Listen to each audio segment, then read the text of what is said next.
Ya. Ya. Ya, jadi kedatangan kami hari ini adalah untuk memberi keterangan ya klien kami juga ya, Dr. Andreas Hempri Sitonggir di Medan, tetapi hari ini beliau sebagai saksi terhadap laporan polisi klien kami Dr. Mufid ya, itu dengan laporan polisi dengan persangkaan pasal 27A seperti itu. Berarti ini laporan Mufid terhadap Dede? Yes, laporan Dr. Mufid terhadap akun Dede. Oh, akun Dede. Akun Dede ya, tetapi itu setelah kita ketahui dari hasil proses penyidikan di Polrestabes Medan, akun dokter detektif itu dikuasai dan dimiliki oleh inisial S. Seperti itu. Berapa pertanyaan tadi, Pak? Tadi pertanyaannya sekitar 14, hanya seputaran persoalan apakah klien kami mengenal ya inisial S, kemudian si pelapor dan kemudian saksi yang lain, dan terhadap peristiwa yang dilaporkan oleh klien kami Dr. Mufid seperti itu. Bang, ada bukti tambahan yang ketimbang juga? Nah, sekarang dalam proses lidik ya, proses lidik bukti yang kami berikan hanya sebatas pada saat kami melaporkan awal seperti itu. Ya, ada screenshot, capture gambar dan keterangan saksi seperti itu. Keterlibatan Dr. Andreas sendiri dalam kasus Dr. Mufid versus Dr. Detektif? Kalau terhadap laporan ini atau yang di mana? Di Medan? Yang sekarang. Yang sekarang karena pada saat peristiwa kejadian yang dilaporkan oleh Dr. Mufid, Dr. Andreas berada di tempat itu. Ya, Dr. Andreas sebagai saksi menerangkan, melihat dan mendengarkan ya bahwa apa yang disampaikan oleh inisial S itu adalah bohong dan benar menyerang kehormatan, seperti itu. Apa sih Pak yang menjadi permasalahan dasar akhirnya membuat laporan tersebut? Sebenarnya ada satu perbuatan kembali ya tentang persangkaan pasal 27A menyerang kehormatan klien kami Dr. Mufid mengarah kepada perkataan bahwa inilah suami istri yang menipu. Seperti itu. Soal produk penipuan. Saya tidak tahu, maksudnya apa, seperti apa kita tidak tahu. Seperti itu. Oh, berarti sampai saat ini ada berapa saksi, Pak? Sampai saat ini sudah ada 2 saksi. Ya. Bang, ini kan yang terkait masalah DRG. Untuk Dr. Andreas sendiri yang di Medan udah sampai di mana Bang kasusnya Bang? Iya, ini kurang aja. Itu lagi.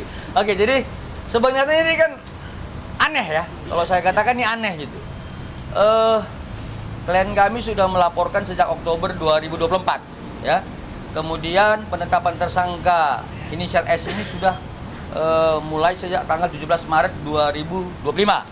Nah, kemudian kami berharap ya sejak panggilan pertama ya si inisial S ini dipanggil di Polrestabes Medan tanggal 26 Maret sampai dengan sekarang panggilan kedua belum dilayangkan oleh penyidik Polrestabes Medan ya.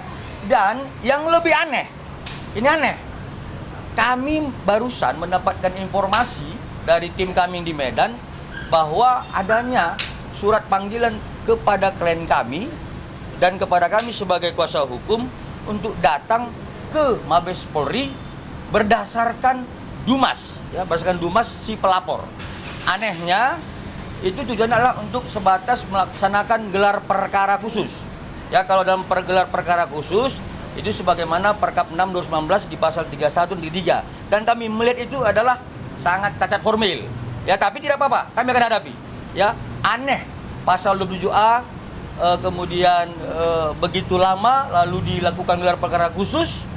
Tapi kalau kita perbandingkan dengan persoalan laporan yang di Pejaten ya, Jawa Timur itu si pelapor terlapor sekarang terdakwa adalah Isa Jega. Oh, ini cepatnya luar biasa.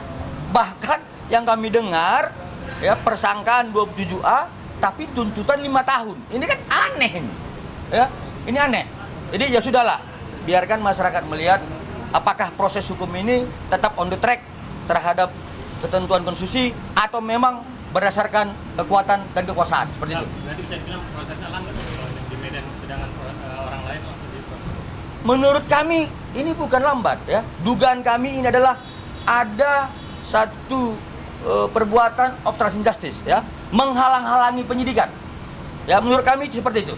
Ya, dengan kekuasaan, dengan apalah seperti itu. Jadi dugaan kami ada menghalang-halangi penyidikan oleh pihak penyidik Polrestabes Medan maupun pihak lain seperti itu. Tapi Bang, dengan lambatnya proses jaringan ini untuk Dr. Andreas sendiri menghambat gak sih pada akhirnya untuk beberapa hal ya, terkait pekerjaan atau apapun gitu? Sebenarnya kalau klien kami nggak ada masalah ya, tetapi ini kan sepertinya pihak penyidik ini melakukan pembiaran, ya, kerusuhan yang berlarut-larut seperti itu. Ya, jadi kalau kami katakan efeknya kepada Dr. Andreas klien kami tidak begitu besar ya, tetapi sangat besar bagi masyarakat keseluruhan.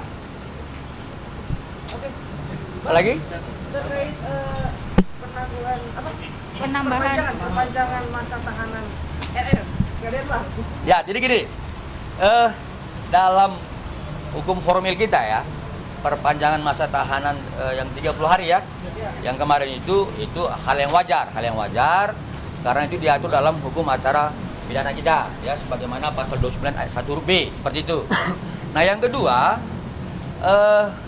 ada informasi yang beredar, yang kami dengar juga bahwa perpanjangan masa tahanan ini dengan P19 bolak-balik itu karena kurangnya alat bukti.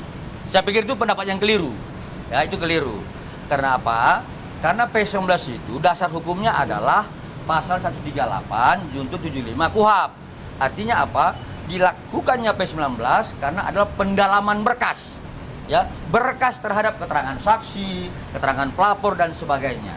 Penetapan tersangka itu minimal dengan alat bukti sebagaimana pasal 184 sudah terpenuhi oleh penyidik Polda Metro Jaya. Jadi kalau kemudian dikatakan sekarang kurang alat bukti, itu keliru.